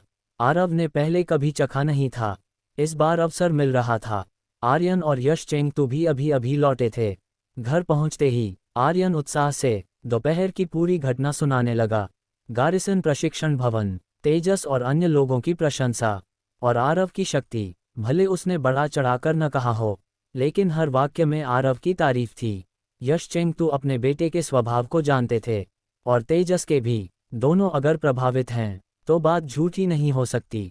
इससे उनके मन में आरव के लिए जिज्ञासा और संतोष दोनों बढ़े। डाइनिंग टेबल पर आर्यन ने वही बातें दोबारा सुनाई। ये नानलिंग की मुस्कान और गहरी हो गई। झोंक शुएहुआ की दृष्टि और संतुष्ट। मीरा का चेहरा हल्का लाल हो गया, मानो उसने कुछ सोच लिया हो। आरव ने उसकी झिझक देखी, पर कुछ नहीं पूछा। रात के भोजन के बाद यश चेंगतू और ये नानलिंग अध्ययन कक्ष में गए। कुछ देर बाद यश चेंगतू ने आरव को बुलाया। उनका अध्ययन कक्ष पूरी तरह आधुनिक था। 2 लैपटॉप, एक डेस्कटॉप। बैठो, क्या चाय लोगे? कुछ भी चलेगा अंकल। वही दा होन पाओ, अच्छी पत्ती है। दोनों बैठे, कुछ क्षण मौन। फिर यश चेंगतू बोले, तुम्हारे आने से पहले मैंने तुम्हारी पृष्ठभूमि की जांच करवाई थी। आरव मुस्कुराया, अंकल, स्वाभाविक है, चिंता मत करो। हम परिवार से अधिक व्यक्ति को महत्व देते हैं। दिल और क्षमता महत्वपूर्ण है। थोड़ा रुककर बोले, लेकिन मीरा हमारी बेटी है। अगर उससे विवाह करना है तो कुछ उपलब्धि दिखानी होगी, ताकि हम गर्व कर सकें। तुम प्रतिभाशाली हो, अगर चाहो तो हम समर्थन देंगे। ये प्रस्ताव साधारण नहीं था। इस स्तर के व्यक्ति का समर्थन अत्यंत मूल्यवान था। आरव ने कृतज्ञता से कहा, धन्यवाद अंकल। यश चेंगतू आगे बोले, अगर चाहो तो तुम्हें केंद्रीय सुरक्षा ब्यूरो में प्रवेश दिला सकते हैं। कुछ वर्षों में उपलब्धि जोड़कर ऊंचाई तक पहुंचना कठिन नहीं होगा। या फिर तुम अपनी राह चुनो, हम यहाँ हैं। 10 वर्ष तक तुम्हें सुरक्षा मिल सकती है। ये प्रस्ताव अत्यंत आकर्षक था। दुबे परिवार के पीछे की शक्ति से निपटने में ये सहायक होता। लेकिन आरव की योजना पहले से तय थी। वह अभी सूर्यानगर नहीं छोड़ सकता। अंकल, अभी कुछ कार्य हैं, मैं फिलहाल नहीं आ सकता। यश चेंगतू मुस्कुराए, समझ सकता हूँ। फिर बोले, एक समझौता है। नाम केंद्रीय सुरक्षा ब्यूरो में दर्ज करवा दो। विशेष कार्यों में चयनित होकर उपलब्धि जोड़ते रहो। भविष्य में उपयोगी रहेगा, पहचान भी काम आएगी। और हाँ, मीरा भी विशेष कार्य बल में है। आरव को पुष्टि मिल गई। वह मुस्कुराया, ठीक है, मैं सहमत हूँ। कल चलकर प्रक्रिया पूरी करेंगे। फिर यश चेंगतू ने गंभीर होकर कहा, कसिनो स्थायी रास्ता नहीं है। छू सकते हो, लेकिन उसमें डूबना मत, याद रखना। जी। आरव ने सिर हिलाया। वास्तव में हुआनपू कैसीनो उसके लिए सिर्फ एक सीढ़ी था। 7 बजे के बाद आरव अध्ययन कक्ष से निकला। अचानक उसे याद आया, आज रात यहीं रुकना है। कमरा। तभी उसे याद आया, दिन के समय मीरा की अजीब झिझक। क्या आज रात मैं मीरा के कमरे में? सीढ़ियों पर पहुंचते ही उसने देखा, मीरा हॉल में बैठी थी। झोंक शुएहुआ भी। आओ बैठो, झोंक शुएहुआ ने स्नेह से कहा। आरव उनके पास बैठ गया। तीनों बातचीत करने लगे। मीरा चुपचाप बैठी थी, चेहरा लाल। घर लौटने के बाद उसका व्यक्तित्व बदल गया था। भले वह अभिनय कर रही हो, लेकिन कुछ भावनाएं अभिनय नहीं होती। जैसे उसका लज्जित चेहरा। उंगली से दाहिनी ओर इशारा फॉलो करें और मेरे channel Hindi audio novel story पर सुनते रहें। चैप्टर 109। मीरा उस समय बिल्कुल एक नवविवाहिता की तरह शांत बैठी थी, और आरव के मन में उसका वह मोहक रूप, आंखों की गहराई और आकर्षक शरीर अनायास उभर आया। उसका मन भीतर से गर्म हो उठा, लेकिन बाहर से चेहरा गंभीर। वह झोंक शुएहुआ के साथ साहित्य पर चर्चा कर रहा था। झोंक शुएहुआ साधारण गृहिणी नहीं थीं, उन्हें विदेशी साहित्य का शौक था। 3 विदेशी भाषाओं में निपुण। आरव ने सहजता से हर विषय को पकड़ लिया, चाहे कविता, चाहे उपन्यास, चाहे किसी लेखक की शैली। वह हर बात पर विस्तार से चर्चा कर सकता था। झोंक शुएहुआ और अधिक संतुष्ट होती गईं। दूसरी ओर मीरा की आंखें आश्चर्य से भरी थीं। वह समझ नहीं पा रही थी, आरव के दिमाग में आखिर है क्या? क्या कोई चीज़ है जो वह नहीं जानता? उसके भीतर एक अजीब एहसास उठा। आरव मानो एक काला छिद्र है। जितना समझने की कोशिश करो, उतना और खींचते जाओ, और अंत में शायद खुद को खो दो। लेकिन वह दूर भी नहीं रह पा रही थी। उसी समय उसका फ़ोन बजा। वह चौंक गई। फोन रखने के बाद उसने पूछा, आरव, आर्यन और तेजस बाहर बुला रहे हैं।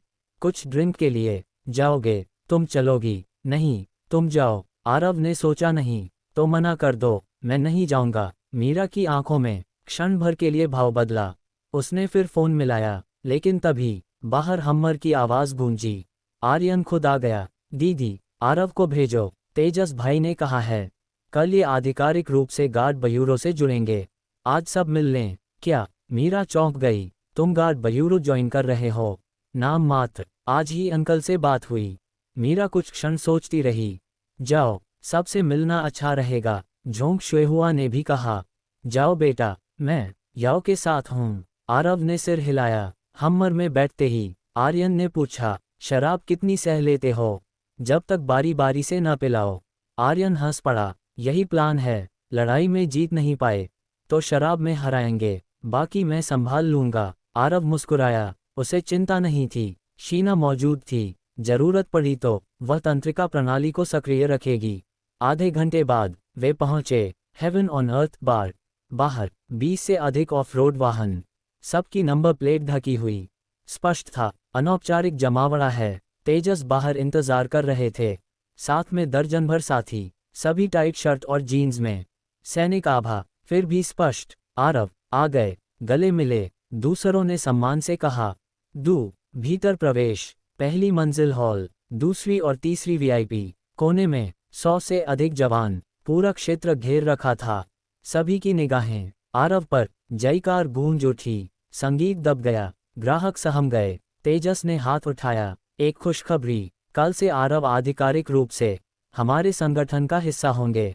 स्वागत है। एक पल की चुप्पी, फिर विस्फोट जैसी आवाज। स्वागत है। आरव के भीतर रक्त गर्म हो उठा। ये लोग सिर्फ सैनिक नहीं थे, भाई जैसे थे। तेजस ने बियर उठाए। पहला जाम, दू के नाम। सैकड़ों कैन खुले। आरव ने भी उठाया। आज से हम भाई हैं, एक साथ। सैकड़ों घूंट। दृश्य भव्य था। फिर तेजस बोले, जो भी दू को पिलाना चाहता है, पहले आपस में तय कर लो। भीड़ हंसी। स्पष्ट था, रणनीति तैयार है। आरव ने तेजस की ओर देखा। उसे अब समझ आया क्यों पहले ही पूछा गया था। शराब कितनी सह सकते हो? उंगली से दाहिनी ओर इशारा फॉलो करें और मेरे channel Hindi audio novel story पर सुनते रहें। चैप्टर 110। भले ही सबने पहले से योजना बना ली थी कि आरव को नशे में गिरा देंगे, लेकिन तेजस के आदेश के अनुसार 100 से अधिक भाइयों ने बारी बारी से ही जाम उठाया। हर बार 6-7 लोगों का समूह आता, हर किसी के हाथ में एक बोतल, और आरव के सामने भी एक। लगभग 20 राउंड हो चुके थे, यानी करीब 20 बोतल बियर। लेकिन आरव अब भी वैसा ही था। हल्की मुस्कान, आंखें बिल्कुल साफ, मानो कुछ पिया ही ना हो। आर्यन तक सिहर उठा। वह खुद को सबसे बड़ा पीने वाला मानता था, लेकिन 20 बोतल के बाद वह हल्का डगमगा जाता। आरव, कुछ नहीं। अगर पता होता तुम्हारी सहनशक्ति ऐसी है, तो मैं इतनी बातें न करता। आर्यन ने बुदबुदाया। तेजस ने अंगूठा उठाया। आरव, मान गए। बाकी सब नई रणनीति पर विचार करने लगे। कैसे गिराएं? आरव का दिमाग पूरी तरह साफ था। बस पेट थोड़ा भारी। मैं वॉशरूम होकर आता हूँ। वह उठकर चला गया। उसी समय बार के प्रवेश द्वार से 10-12 युवतियां अंदर आईं। आगे एक महिला, पोनीटेल, सनहेड, काले फ्रेम का चश्मा, चेहरा आधा ढका, लेकिन त्वचा उजली, होंठ आकर्षक। पीछे की युवतियां भी सीधी, अनुशासित चाल, सैनिक आभा। आरव ने उन्हें नहीं देखा। वह वॉशरूम में था। हाथ धोते समय उसने शीशे में खुद को देखा। चेहरा लगभग वही, लेकिन होंठों पर अनायास स्थायी मुस्कान, आंखों में आत्मविश्वास। उसे लगा वह बदल चुका है, और यह बदलाव उसे पसंद था। जब वह बाहर आया, तेजस और 100 से अधिक लोग उन महिलाओं के सामने खड़े थे। दोनों पक्ष आमने सामने, वातावरण तनावपूर्ण। आगे वही पोनीटेल वाली महिला, उसकी आभा तेजस से कम नहीं, बल्कि कुछ अधिक। बाकी सब चुप, यहाँ तक कि आर्यन भी। आरव समझ गया, ये साधारण महिला नहीं। वह आगे बढ़ा। आज हम नहीं हटेंगे। तेजस का स्वर कड़ा था। महिला की आवाज ठंडी। तेजस, सिर्फ एक टेबल चाहिए। लेकिन स्वर में विनम्रता नहीं थी। नहीं। पीछे से एक लड़की बोली, गार्ड ब्यूरो बस इतना ही है। तेजस भड़क उठा, लेकिन महिला ने पीछे मुड़कर कहा, लिटिल यान, ज्यादा मत बोलो। फिर तेजस की ओर, आखिरी बार पूछती हूँ, हटोगे? तेजस ने दांत भींचे। पेंग योंगहुआ, आज मुकाबला होगा। अगर तुम जीती, गार्ड बयूरो तुम्हें देखकर रास्ता बदलेगा। नाम सुनकर आरव का ध्यान गया। पेंग योंगहुआ, समय और स्थान, उसने शांत स्वर में कहा। अभी, यहीं। तेजस गरजा, आज फैसला होगा। भीड़ उत्साहित। आरव को अब समझ आया, उसे आगे किया जा रहा है। दोनों पक्ष बाहर निकले। दर्जनों ऑफ रोड वाहन एक साथ स्टॉप हुए। हम्मर में बैठकर आरव ने पूछा, अब बताओ, मामला क्या है? तेजस थोड़ा झेपा। वो विशेष पुलिस मुख्यालय की टीम है। बाकी लड़कियां ठीक हैं, लेकिन पेंग योंगहुआ, उसने गहरी सांस ली। विंग चुन में निपुण, हर साल मुख्य सैन्य क्षेत्रों की चैंपियन। मैं उसके सामने 3 मिनट भी नहीं टिक पाता। आरव चौंका। तेजस की क्षमता वह जानता था। इतनी ताकतवर, उसे डेविल फ्लावर कहते हैं। हम सब कई बार उसके हाथों हार चुके हैं। आर्यन ने जोड़ा, पूरे सैन्य क्षेत्र के पुरुष उससे दबे हुए हैं। तेजस ने गंभीर होकर कहा, इस बार गार्ड बयूरो की इज्जत तुम पर है। आरव खिड़की से बाहर देखने लगा। विंग चुन में परिपूर्णता, 3 मिनट में तेजस को हराना। उसकी आंखों में हल्की चमक उभरी। दिलचस्प। उंगली से दाहिनी ओर इशारा फॉलो करें और मेरे channel Hindi audio novel story पर सुनते रहें। चैप्टर 111, स्पेशल पुलिस मुख्यालय गारिसन परिसर से अधिक दूर नहीं था। इसी वजह से दोनों इकाइयों का अक्सर आमना सामना होता रहता था। मुख्यालय में कुल 3 फाइटिंग एरेना थे। सबसे बड़ा एरेना सभी टीमों के लिए खुला। बाकी 2 सीमित प्रवेश वाले, जहां इस समय आरव और बाकी लोग थे। वह एरेना सामान्यतः केवल महिला विशेष बल के लिए आरक्षित था, लेकिन आज स्थिति अलग थी। प्रतिबंध हटा दिया गया था। जब आरव और बाकी लोग पहुंचे, लगभग 500 वर्ग मीटर का ये इंडोर एरेना 300 से कम लोगों से भरा नहीं था, और 300 महिला विशेष बल। हर एक के चेहरे पर घमंड, मानो चुनौती देने आए लोग पहले से ही हार चुके हों। वास्तव में उन्हें दोष नहीं दिया जा सकता। हर साल चुनौती होती थी, पर परिणाम एक ही, हार। डेविल फ्लावर के आने के बाद उन्होंने कभी पराजय नहीं देखी थी, विशेषकर स्पेशल टीम 1 की महिलाएं। सबसे घमंडी, रिंग के बीच पेंग योंगहुआ खड़ी थी। सनहेड, मोटा फ्रेम चश्मा, लेकिन उसके खड़े होने का अंदाज, मानो वही इस जगह की शासक हो। किसे भेज रहे हो? उसकी आवाज़ शांत थी, लेकिन नजरें आरव पर टिकी थीं। वह तेजस और आर्यन की ताकत जानती थी। दोनों उसके सामने टिक नहीं पाते। आज तेजस इतना आत्मविश्वासी क्यों? निश्चित ही कोई नया खिलाड़ी है, और 100 से अधिक लोगों में जो सबसे अलग था, वही था आरव। आरव, अब तुम, तेजस ने कहा। सभी की नजरें उसी पर। आरव ने बस सिर हिलाया। धीरे धीरे रिंग पर चढ़ गया। पेंग योंगहुआ की आंखों में हल्की चमक आई। उसे यकीन हो गया, यही है, स्पैरिंग है, ज्यादा मत बढ़ाना। रिंग पर पहुंचकर आरव ने पहली बात कही। नीचे से हंसी गूंज उठी। महिला विशेष बल ने इसे दया की भीख समझा, लेकिन पेंग योंगहुआ ने उसे हल्के में नहीं लिया। ठीक है, सीमा में। उसका स्वर पहले से नर्म था। तुम पहले, आरव ने आमंत्रण दिया। रास्ते में शीना ने उसे विंग चुन के बारे में बता दिया था। विंग चुन, करीबी लड़ाई में श्रेष्ठ, तेज पंच, कसी हुई रक्षा, लचीलापन, कम ऊर्जा खर्च, महिलाओं के लिए विशेष रूप से उपयुक्त। और पेंग योंगहुआ, निपुण स्तर। इसलिए आरव जानता था उसे दूरी बनाए रखनी होगी। करीब आना, खतरा। आरव के शब्द समाप्त होते ही पेंग योंगहुआ ने हमला किया। गति तेजस से भी अधिक, मानो बिजली, लेकिन आरव की डायनामिक विशन हर मूवमेंट पकड़ रही थी। 5 कदम की दूरी आधे सेकंड में समाप्त। जैसे ही वह करीब आए, आरव पीछे हट गया। उसकी गति पहले से दोगुनी। यदि तेजस की गति आधार थी, तो आरव उससे कहीं आगे। शीना के आंकड़ों के अनुसार आरव 300, पेंग योंगहुआ लगभग 200। लेकिन लड़ाई सिर्फ आंकड़े नहीं होती। जैसे ही पेंग योंगहुआ की गति रुकी, आरव अचानक आगे झपटा। एक तेज किक, कमर की ओर स्विंग। पेंग योंगहुआ की आंखों में क्षणिक आश्चर्य, लेकिन वह पीछे नहीं हटी। वह भीतर घुसी, सीधे आरव की सीमा के अंदर। विंग चुन, सीधी मध्य रेखा सिद्धांत। उसकी हथेली आरव के सीने और पेट के बीच जा लगी। इंच पंच, एक विस्फोटक, नजदीकी वार। आरव ने महसूस किया, नर्म लेकिन भीतर तक धकेलने वाली शक्ति। वह पीछे हट गया। पेट के भीतर उलट पुलट सा एहसास। अगर बॉडी रिफाइनिंग तकनीक न होती, तो वह खड़ा भी न रह पाता। नीचे तेजस और आर्यन के चेहरे बदल गए। बाकी भाई भी चुप। एक ही टकराव में पीछे धकेल दिया गया। क्या सच में हार जाएगा? गार्ड बयूरो की इज्जत, इतनी ताकत। आरव भीतर से चकित था। उसे लगा था दूरी बनाए रखना पर्याप्त होगा, लेकिन उसका अपना हमला भी करीबी लड़ाई बन गया। तकनीक में वह अभी भी बहुत पीछे था। पेंग योंगहुआ मास्टर स्तर, वह तकनीकी रूप से शून्य। फिर भी उसकी आंखों में हार का भाव नहीं आया, क्योंकि शीना मौजूद थी। वह अभी भी स्वयं प्रयास करना चाहता था। अगर सच में जरूरत पड़ी, तभी उसने फिर कदम आगे बढ़ाया। लड़ाई अभी खत्म नहीं हुई थी। उंगली से दाहिनी ओर इशारा फॉलो करें और मेरे channel Hindi audio novel story पर सुनते रहें। चैप्टर 112। फिर से आरव ने गहरी सांस ली। शरीर थोड़ा संभला, फिर उसने उंगली से इशारा किया। पेंग योंगहुआ की ताकत ने उसके भीतर प्रतिस्पर्धा जगा दी थी। इस बार पेंग योंगहुआ ने तेज नज़दीकी हमला नहीं किया। उसे समझ आ गया था आरव की गति तेज है, लेकिन तकनीक कमज़ोर। वह सामान्य गति से आगे बढ़ी।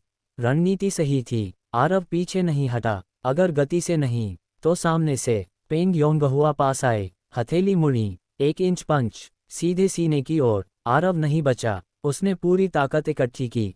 योजना स्पष्ट, घूंसा सहना और साथ ही अपना वार करना। गलत। पेंग योंगहुआ की आंखें बदलीं।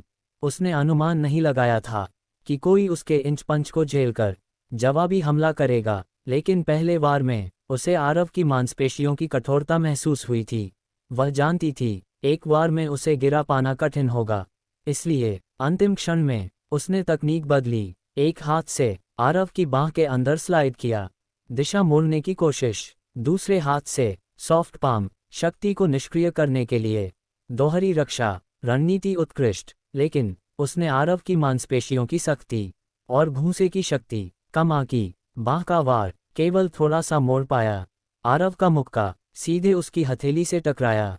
उसने 80% शक्ति निष्क्रिय कर दी, लेकिन शेष 20% कंधे पर लगा। वह पीछे डगमगाए। बांह सुन्न, दर्द स्पष्ट। नीचे तेजस और आर्यन चिल्लाए। अच्छा। गार्ड बयूरो के चेहरों पर आशा। महिला विशेष बल स्तब्ध। डेविल फ्लावर पीछे हटी थी, लेकिन आरव जानता था यह अवसर था, जीत नहीं। अगर वह सावधान होती तो परिणाम अलग होता। उसने पूछा फिर से। यह विकल्प था, ड्रॉ पर खत्म हो सकता था।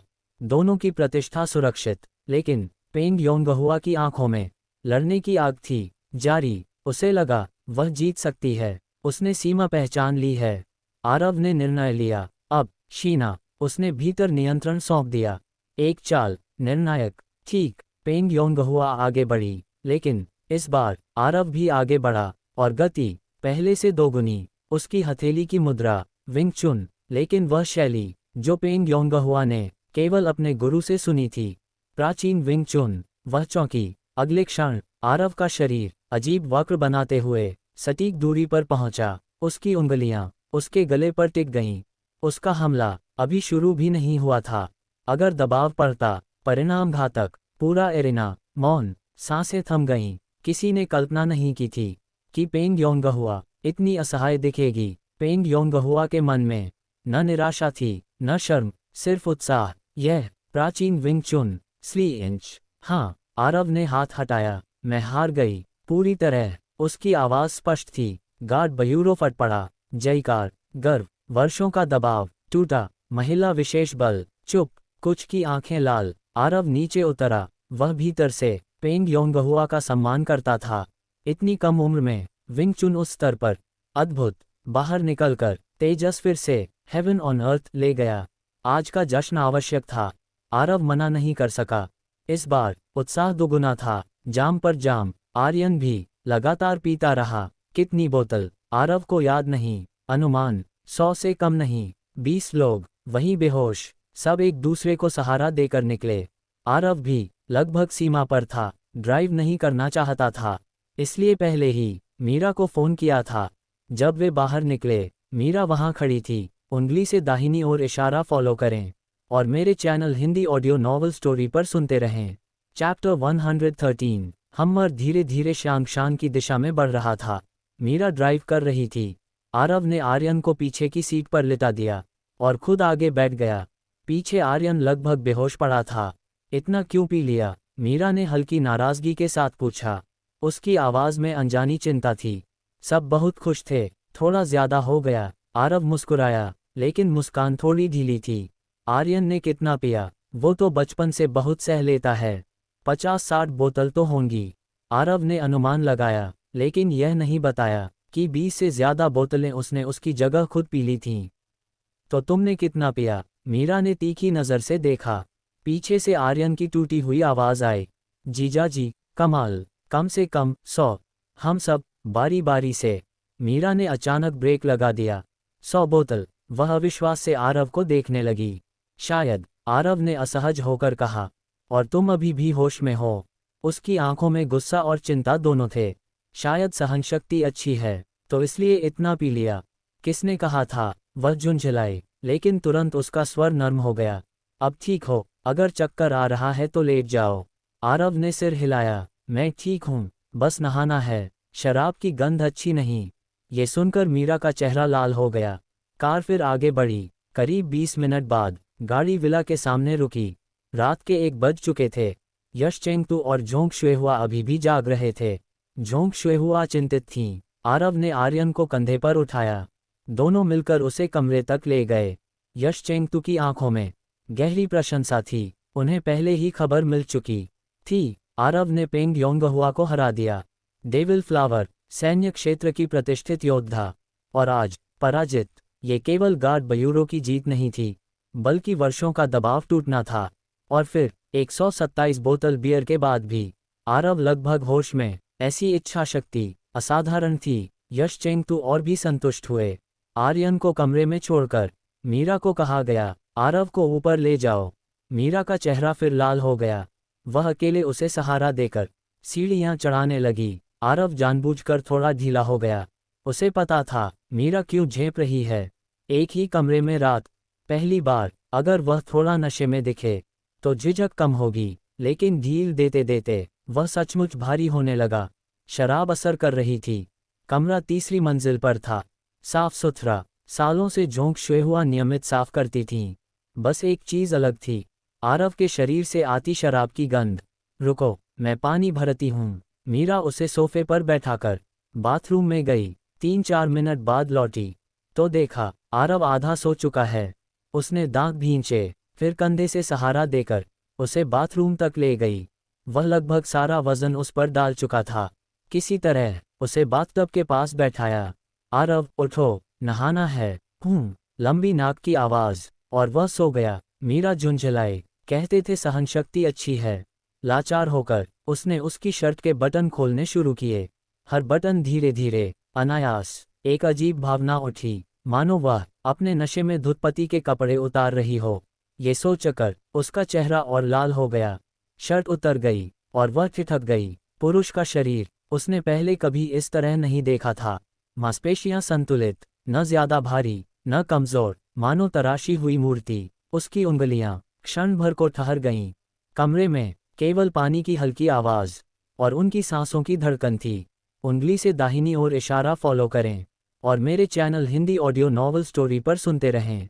चैप्टर 114। उसकी मांसपेशियां मानो किसी मूर्तिकार ने तराशी हों। भरी हुई, लेकिन भारी नहीं। साफ, संतुलित रेखाएं, एक अलग ही आकर्षक सौंदर्य। मीरा का दिल अनायास तेज धड़कने लगा। नजर हटाना कठिन हो गया। ऐसा नहीं था कि उसने पहले पुरुष शरीर नहीं देखा था। गार्ड बयूरो में खुले बदन ट्रेनिंग करते साथी आम दृश्य थे, लेकिन आरव जैसा संतुलन उसने कभी नहीं देखा। तेजस और आर्यन जैसे लोग मजबूत थे, लेकिन शरीर भारी। आरव अलग था, कपड़ों में थोड़ा दुबला लगता, लेकिन भीतर पूर्ण संतुलन। धीरे धीरे मीरा की नजर नीचे गई। अचानक उसका चेहरा गहरा लाल हो गया। झेप अब छुप नहीं रही थी, लेकिन विकल्प नहीं था। उसने दांत भींचे और उसके पैंट की गांठ खोली। इसका हिसाब बाद में लूंगी, वह बड़बड़ाए। आरव लगभग बेहोश था। मीरा ने बाथ जेल और स्पंज उठाया। शुरू में थोड़ा जोर से रगड़ा, जैसे गुस्सा निकाल रही हो, फिर खुद ही मुस्कुरा दी। नशे में धुत इंसान से क्या नाराज होना। उसका चेहरा नर्म हो गया, हाथों की गति धीमी और सावधान। कुछ देर बाद आरव बिस्तर पर लेटा था, बाहें फैलाए, पतला रेशमी कंबल, उसके ऊपर मीरा सोफे पर बैठी थककर सांस ले रही थी। शारीरिक और मानसिक दोनों थकान। वह बिस्तर को देखती रही। 2 मीटर चौड़ा, आरव ने आधे से ज्यादा घेर रखा था। नींद भारी होती जा रही थी। सोफे पर करवट बदली, आराम नहीं। आंखें खुलीं, नजर बिस्तर पर गई। थोड़ा सा खिसका दूं तो। मन में विचार उठा। वह उठी, धीरे से उसके हाथ को अंदर की ओर सरकाया, अपने लिए थोड़ी जगह बनाई। फिर बिस्तर के किनारे बहुत दूर लेट गई। कंबल का एक कोना खींच लिया। गर्मी का मौसम था, बस हल्का ढकना पर्याप्त था। बिस्तर की परिचित नरमी 4 साल बाद फिर मिली। शरीर ढीला पड़ा, लेकिन साथ में अजीब एहसास। पास ही आरव लेटा था, दिल की धड़कन तेज। अचानक उसे हल्की हरकत महसूस हुई। वह मुड़ने ही वाली थी, तभी एक बड़ा हाथ उसके ऊपर आ गिरा। उंगली से दाहिनी ओर इशारा फॉलो करें और मेरे channel Hindi audio novel story पर सुनते रहें।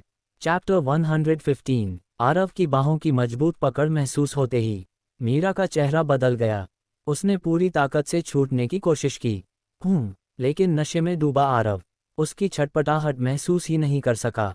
उल्टा उसने असंतोष में एक आवाज़ निकाली और उसकी बाहें और कस गईं। मीरा के मन में पछतावा उमड़ा। उसे बिस्तर पर आना ही नहीं चाहिए था। एक रात बिना सोए काट लेती तो क्या हो जाता। अब देर हो चुकी थी। आरव ने करवट बदली और उसे अपनी ओर खींच लिया। उसकी मजबूत बाहें लोहे की तरह थीं। मीरा केवल हल्का सा हिल सकती थी। उसे साफ महसूस हो रहा था कि आरव के शरीर में गर्मी बढ़ रही है। नहीं, मैं इस हालत में खुद को उसे नहीं सौंप सकती। उसका निश्चय और मजबूत हुआ। वह मुड़ी और दोनों हाथों से उसे नियंत्रित करने की कोशिश की। सुबह की धूप तीसरी मंजिल के कमरे में धीरे धीरे फैल गई। आरव गहरी नींद से जागा। सिर थोड़ा भारी था, पेट में हल्का दर्द, लेकिन कुल मिलाकर ठीक। फिर वह अचानक ठिठक गया। उसकी बाहों में मीरा थी। उसी क्षण मीरा ने भी आंखें खोलीं। दोनों की नजरें मिलीं। 1 सेकंड, 2 सेकंड, 3 सेकंड। चीख के साथ मीरा बिजली की गति से उठी और बाथरूम में भाग गई। आरव स्तब्ध रह गया। बाथरूम में मीरा हाँफ रही थी। उसे पिछली रात की बातें याद आने लगीं। उसे बस इतना याद था कि वह बेहद थक गई थी और उसी हालत में सो गई। और सोते समय वह उसी असहज स्थिति में थी। सोचते ही उसका चेहरा फिर लाल हो गया। वह सीधे बाथटब की ओर गई और पानी चालू कर दिया। उसी समय दरवाजे पर दस्तक हुई। सिस्टर, ये जरा अंदर आने दो। नहीं, क्यों? बहुत ज़रूरी है, मुझे तुरंत जाना है। आरव की आवाज़ में बेचैनी थी।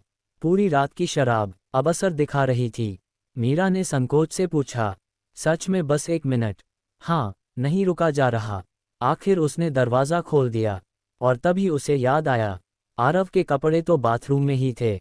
दरवाज़ा खुलते ही वह जड़ हो गई। आरव ने कुछ सोचा ही नहीं, सीधे अंदर गया और राहत की सांस ली। पानी की आवाज़ गूंज उठी। मीरा का मन डूबता चला गया। सिस्टर, ये कल मैं बहुत ज्यादा पी गया था, सुअर की तरह। उसने पीछे मुड़कर कहा, और कुछ और तो नहीं किया मैंने। ये सुनते ही मीरा का चेहरा लाल हो गया। नहीं, क्या करना चाहते थे? अच्छा है नहीं किया। आरव ने राहत की सांस ली। ये सुनते ही मीरा भड़क गई। क्या मतलब? मुझसे नफरत है? नहीं, मेरा मतलब मैं नशे में था। ऐसी हालत में कुछ भी नहीं होना चाहिए। मीरा का गुस्सा धीरे धीरे पिघल गया। सच? हाँ, ठीक है। उसके चेहरे पर हल्की मुस्कान आई। वह सचमुच किसी प्रेम में पड़ी लड़की जैसी लग रही थी। आरव जल्दी तैयार होकर नीचे उतरा। सुबह के 6 बजे थे। झोंक शुए हुआ नाश्ता बना रही थीं। यशचेंगतु सैन्य विषय की एक विदेशी किताब पढ़ रहे थे। आर्यन भी जाग चुका था, लेकिन वह सोफे पर बैठा चूशी बियाओ की नकल कर रहा था। चेहरा थका हुआ स्पष्ट था। नशा अभी पूरी तरह उतरा नहीं था।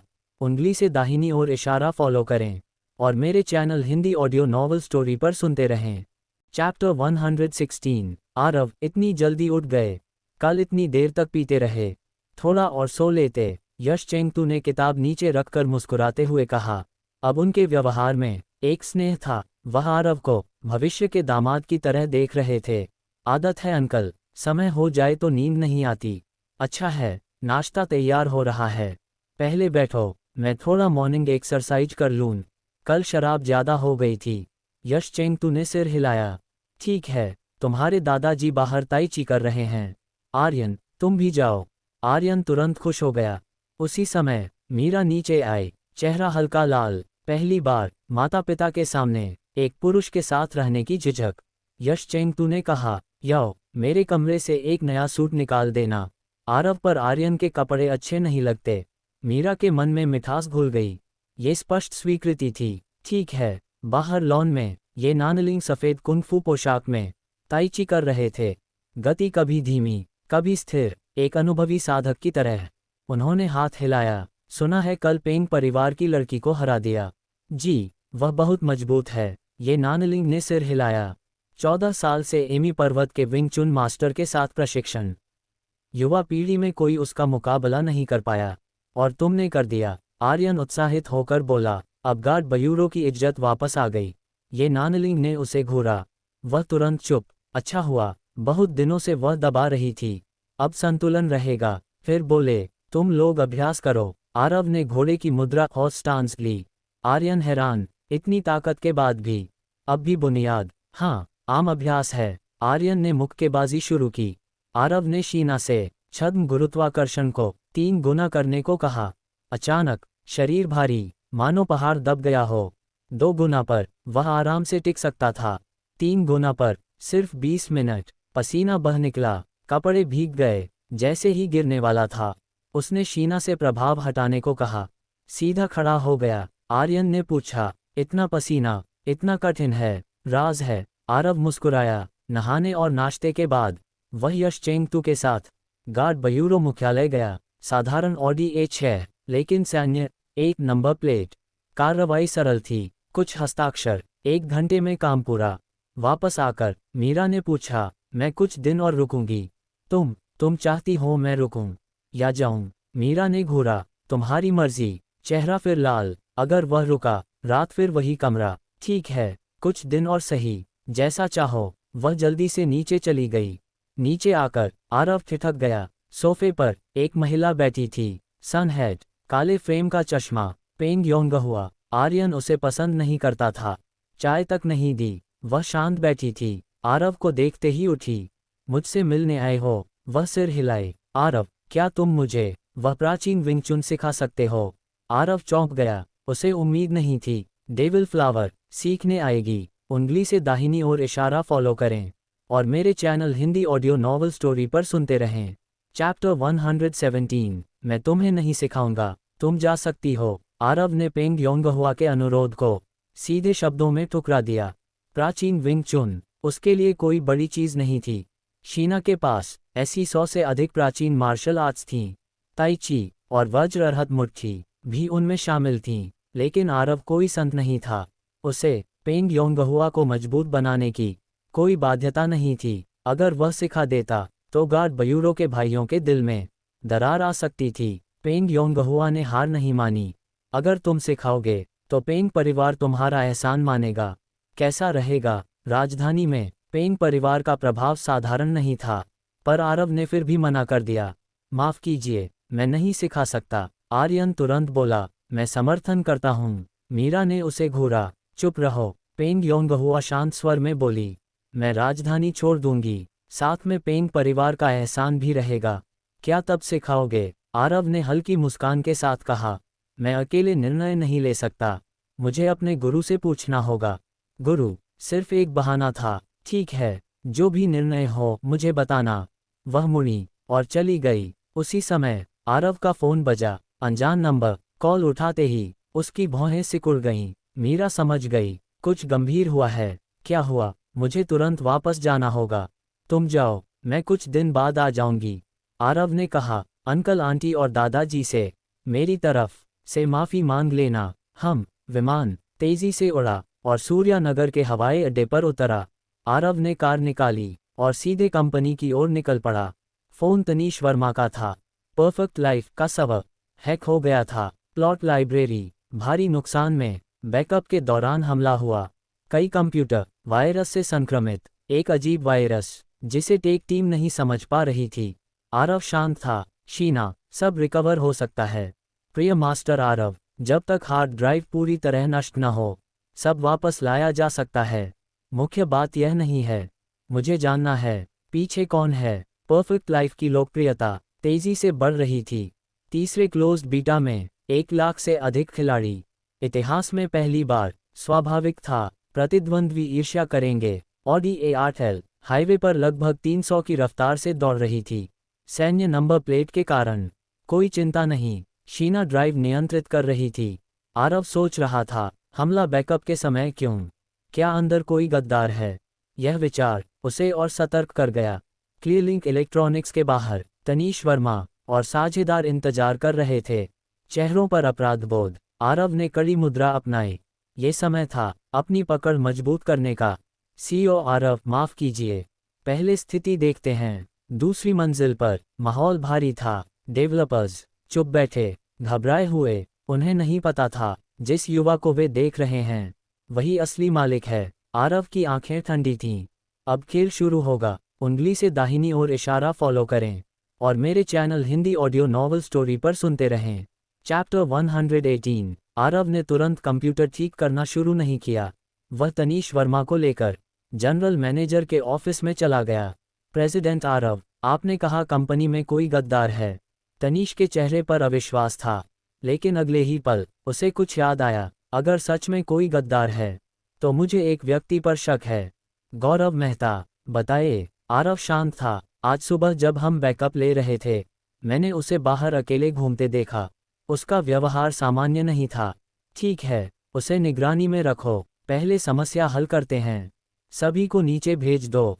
बिना मेरी अनुमति कोई ऊपर नहीं आएगा। तनीश ने तुरंत आदेश मान लिया। 3 मिनट बाद सभी नीचे हैं। गौरव को भी रोक लिया है। ठीक है, तुम भी नीचे जाओ। पूरा दूसरा फ्लोर खाली हो गया। अब सिर्फ आरव और शीना। कंट्रोल ले लो। क्षण भर में आरव की उंगलियां छाया की तरह चलने लगीं।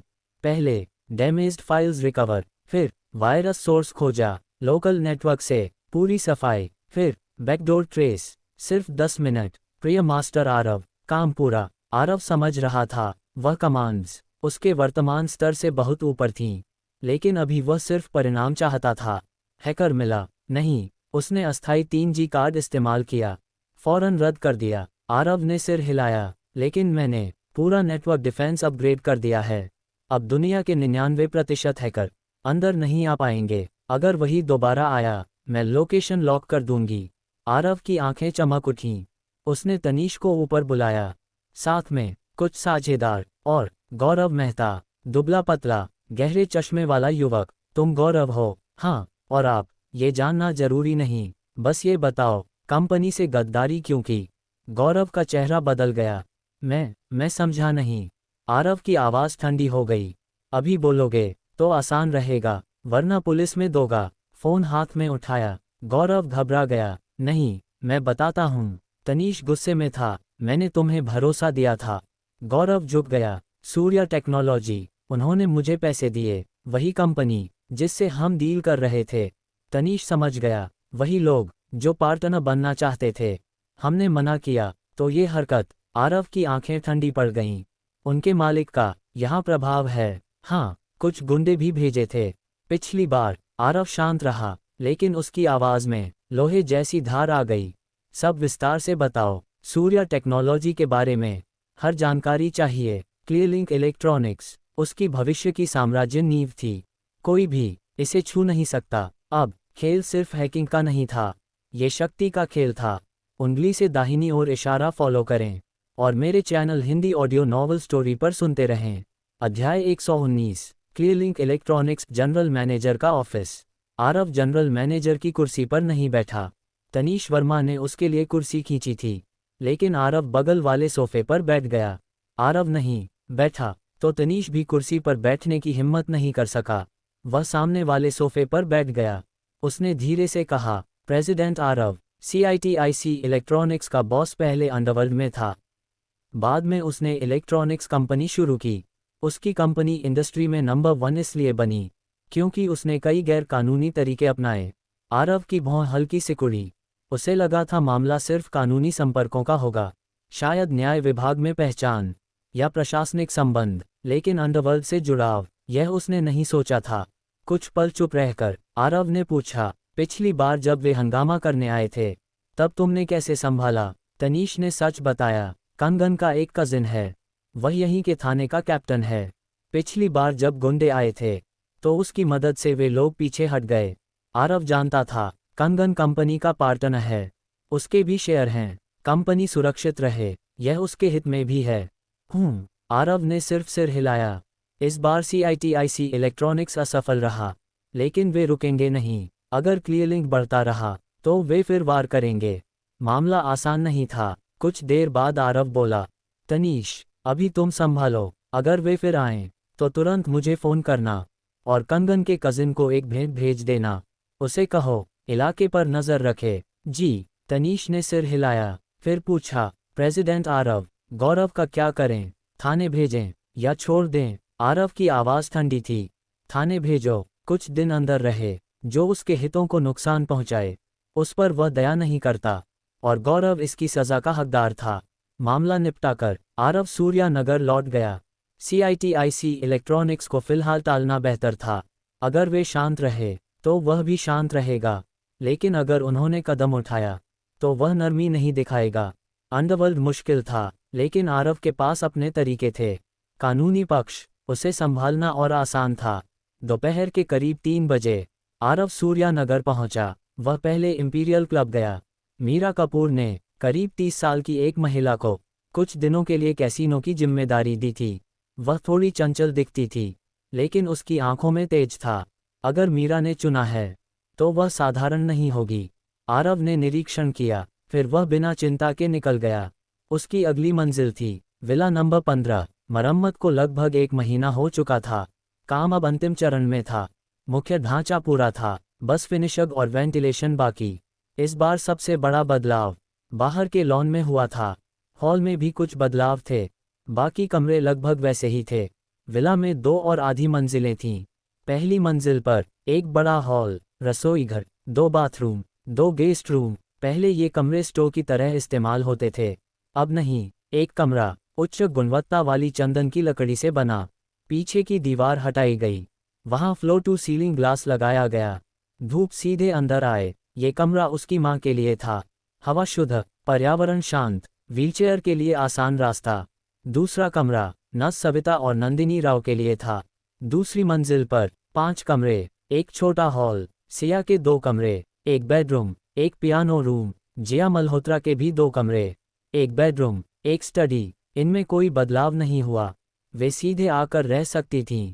बाकी बचा एक बड़ा स्वीट, करीब 60 वर्ग मीटर। पहले ये यशवंत का कमरा था, अब यह आरव का था। यशवंत का सामान तीसरी मंजिल में रख दिया गया। आरव का कमरा सबसे खास था। वह हर चीज में सावधान था। कमरे में प्रवेश करते ही उसकी आंखें चमक उठीं। सफ़ेद थीम, आधुनिक डिज़ाइन, हर चीज़ शिना के ब्लूप्रिंट के अनुसार बनी थी। दिखावा नहीं, आराम पर ध्यान, लेकिन अंदर छिपी थी तकनीक। दीवार में फिट 65 इंच की नेटवर्क LCD, ऊपर DLV प्रोजेक्टर। एक बटन दबाओ, करीब 120 इंच की स्क्रीन नीचे आती।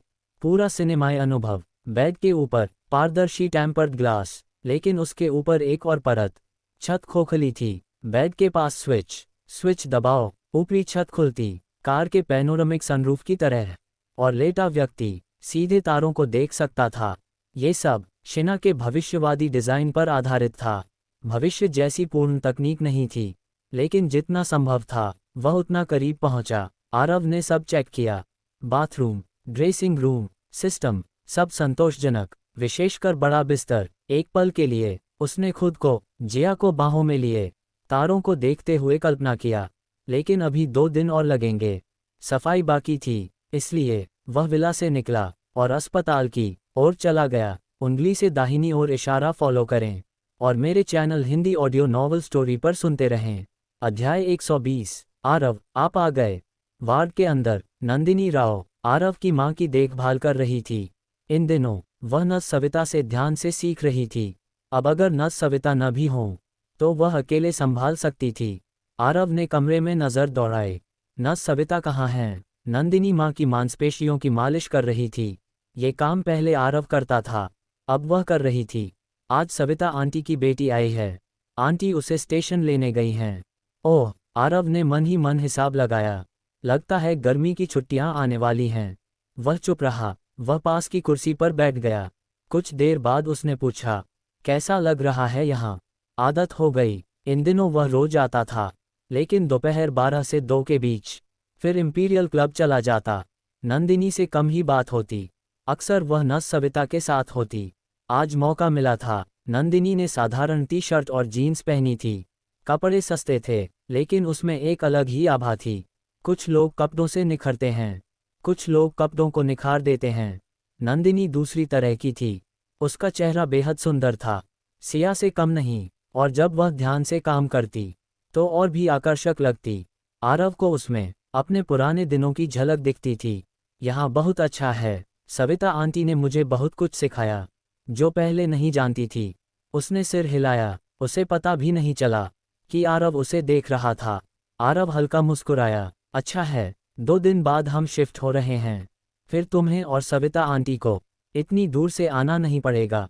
जी। वह फिर सिर हिलाए। आरव के सामने वह अब भी बहुत सम्मानजनक रहती थी।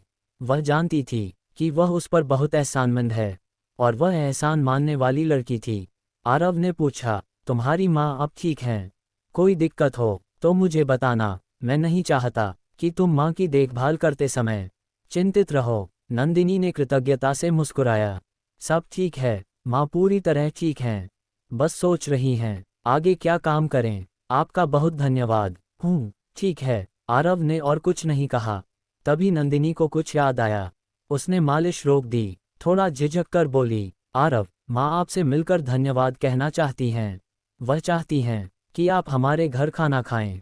क्या आज शाम समय है? मैं खाली हूँ, बस आंटी को तकलीफ ना हो। आरव ने मना नहीं किया। अगर वह मना करता तो शायद नंदिनी को बुरा लगता। नहीं, कोई तकलीफ नहीं, बस सब्जी लेने जाना होगा। वह खुश दिख रही थी। तो आज शाम? उसने पूछा। हाँ। वह दरवाजे की ओर बढ़ी। आरव ने जेब से मोबाइल निकाला, उसे दे दिया। यहीं से फ़ोन कर लो, बाहर जाने की ज़रूरत नहीं। धन्यवाद। नंदिनी ने सावधानी से फ़ोन लिया। घर का नंबर मिलाया। उसका परिवार गरीब था। घर में फ़ोन होना भी बड़ी बात थी। मोबाइल खरीदना उसके लिए विलासिता था। अगर अतिरिक्त पैसे होते तो भी वह बचाकर रखती। वह भविष्य के लिए बचत कर रही थी, माँ की बुढ़ापे की सुरक्षा के लिए। लेकिन ऑपरेशन में सारी बचत खत्म हो गई। ऊपर से 20,000 रुपये उसने आरव से उधार लिए थे। फ़ोन खरीदना असंभव था। वार्ड शांत था। फ़ोन से एक मधुर आवाज़ सुनाई दी, माँ की आवाज़। जब उन्होंने सुना कि आरव खाने आएगा, वह बेहद उत्साहित हो गईं। तुरंत तैयारी की बात कही और फ़ोन रख दिया। नंदिनी को माँ से बात करते देख आरव के दिल में हल्की गर्माहट आई, लेकिन वह भावना वह शब्दों में नहीं कह सका। आरव पहले थोड़ी देर बैठकर जाने वाला था, लेकिन अब उसने इंतजार किया। करीब 5:30 बजे वह नंदिनी के साथ निकला। 6 बजे के बाद अस्पताल की नर्सें संभाल लेंगी, उसे चिंता नहीं थी। सीढ़ियां उतरते समय नंदिनी आधा कदम पीछे चल रही थी, सम्मान दिखाते हुए और दूरी बनाए रखते हुए। नीचे आकर आरव कार लेने गया। फिर दोनों पश्चिमी क्षेत्र की ओर चल पड़े। नंदिनी का घर उसी इलाके में था। आरव पहले भी आ चुका था, उसे रास्ता पता था। लग्जरी कार की सीट पर नंदिनी थोड़ी असहज थी। वह सीधे बैठी रही, हिलने की हिम्मत नहीं की। वह ऐसी कार की आदी नहीं थी। उसके मन में हल्की चिंता भी थी। घर बहुत साधारण था। उसे डर था कि आरव को असुविधा न हो, लेकिन अब लौटना संभव नहीं था। आरव उसकी सोच नहीं जानता था, लेकिन वह समझ सकता था, क्योंकि उसने भी ऐसा जीवन जिया था। कार पश्चिमी क्षेत्र में रुकी। सड़क के दोनों ओर पुराने मकान थे, कुछ 2 मंजिला, कुछ लकड़ी के। नंदिनी एक आंगन वाले घर में रहती थी। वहां 3 और परिवार रहते थे। परिस्थिति साधारण थी। आरव ने किसी तरह की झिझक नहीं दिखाई। उसे अपना पुराना घर याद आ गया। छोटा कमरा, लाल ईंट की दीवारें, बारिश में पानी टपकता था। वह माहौल उसके लिए नया नहीं था। नंदिनी ने राहत की सांस ली। आंगन साफ था। रात का खाना बन रहा था। चूल्हे की आवाज़ें आ रही थीं। उनका कमरा बाईं तरफ था।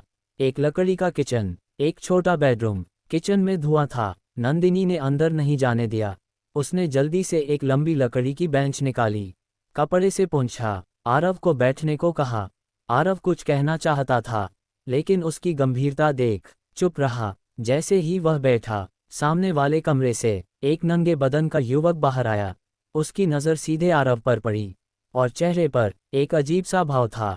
उंगली से दाहिनी ओर इशारा फॉलो करें और मेरे channel Hindi audio novel story पर सुनते रहें। अगर आपको ये कहानी पसंद आई हो तो इसे लाइक और शेयर जरूर करें। ऐसी ही और रोमांचक हिंदी ऑडियो कहानियों के लिए चैनल को सब्सक्राइब करना न भूलें। आपका समर्थन ही हमारी अगली कहानी की ताकत है। फिर मिलेंगे अगली कहानी के साथ।